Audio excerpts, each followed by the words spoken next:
Hey there, I'm the Mad Catster. Am I glad to see you here? Well, karma's a bitch, and if you don't believe me, just ask the Ace family. Because like we suspected all along, Social Gloves 2 was an absolute catastrophe. And I've got all the details, so let's get into it.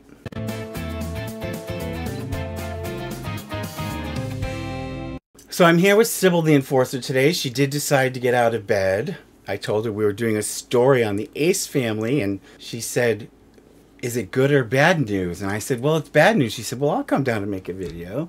So I'm sorry she hasn't been in the last two videos, but she's back, and she's doing very well. And she says, please like and subscribe, or she'll stay in bed the next time too. But anyways, so we need to talk about the Ace family and the absolute shit show that Social Gloves 2 turned out to be. It was as bad and worse than we thought.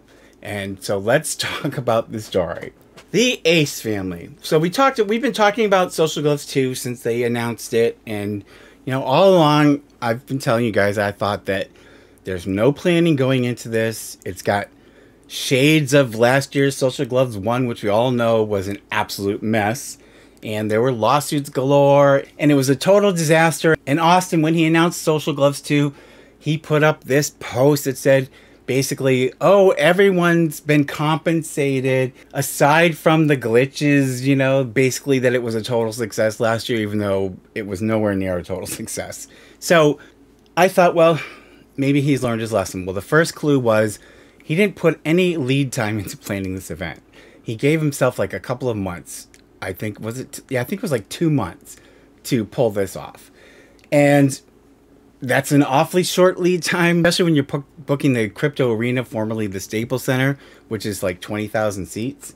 And I was like, well, that's ambitious even for Austin. So that's an awfully short lead time. And then, you know, there was excuses that a Nissan Gib couldn't get certified because Austin kept alleging he had an injury, but Nissan Gib said, no, I didn't have an injury. I just haven't been cleared by the California Commission, which is what happened with Blueface, why he had to drop out. Anyway, so finally, it all got straightened out. And then Austin rescheduled Social Gloves 2 for September 10th, yesterday. And he then made the announcement that he and Kathleen were going to have to cancel their wedding. And oops, they had scheduled it for the same day as the fight. And they were going to lose their deposit, and how disappointed they were. And it was like, yeah, right. We know you didn't plan the wedding. And this is you trying to save face and get out of having to explain why you can't have the wedding or you didn't plan the wedding, whatever. Then we started monitoring the ticket sales because they switched the venue from the Crypto Arena to the Bank of California Arena. And it's actually about the same size. I think it's actually 22,000 seats. But we noticed that they were only using the lower sections and only like the end horseshoe of the stadium. Unlike at the Crypto Arena, where they basically used all of the lower sections all the way around, which of course was overly ambitious. And we know when we checked before he postponed it that the seats weren't selling. So I guess he thought, well, we'll have less seats, you know, hopefully we'll get a sponsor, we'll make enough money with the pay-per-view they planned. But with Austin, it's never enough planning.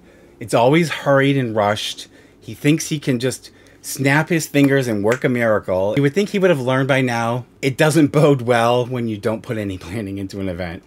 So anyway, so we started monitoring the ticket sales leading up to yesterday's event. And sure enough, there were barely any seats sold, even up to yesterday. And I showed you in my video from yesterday that they had put the tickets out to all these different discount ticket brokers, and they had slashed the prices to try to fill up seats. Then I said in that video too that it wouldn't shock me if they started giving away tickets in the afternoon. Well, that appears to be what happened, because there is a video from Dexerto, and they put up a couple of videos that I'm going to show you clips of here.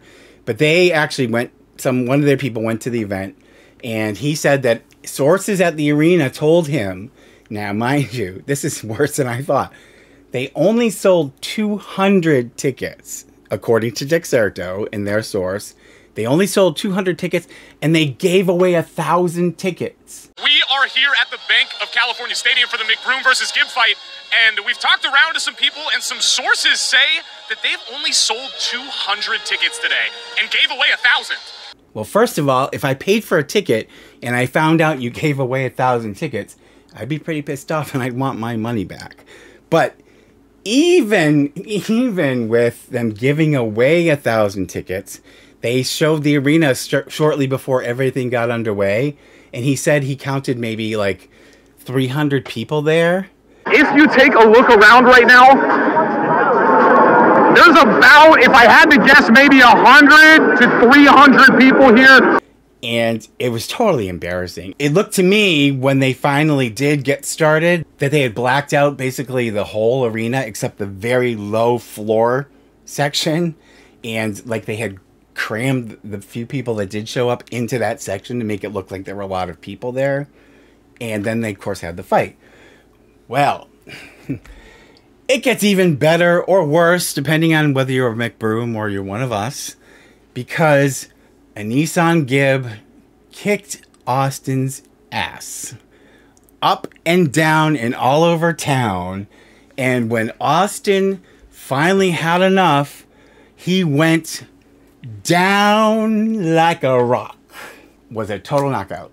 And Anissan Gibb won. So much for Austin's budding career. You know, he only had that one fight against Bryce Hall under his belt. And that wasn't even a pro fight. So it doesn't count. He doesn't have any credits for having already fought one fight. He started out with 0. So this was his first fight. So he was claiming to be undefeated yesterday. Well, he's not undefeated. He's 0 for 1. He hasn't beaten anybody according to the professionals. Okay. And that's what he's trying to be now, a professional boxer. That other match was like an exhibition match. So we know they didn't make any money on the ticket sales. Okay. And we know they have to pay fighters, the venue, the announcers, security staff, you know, all this other stuff logistically that goes with it.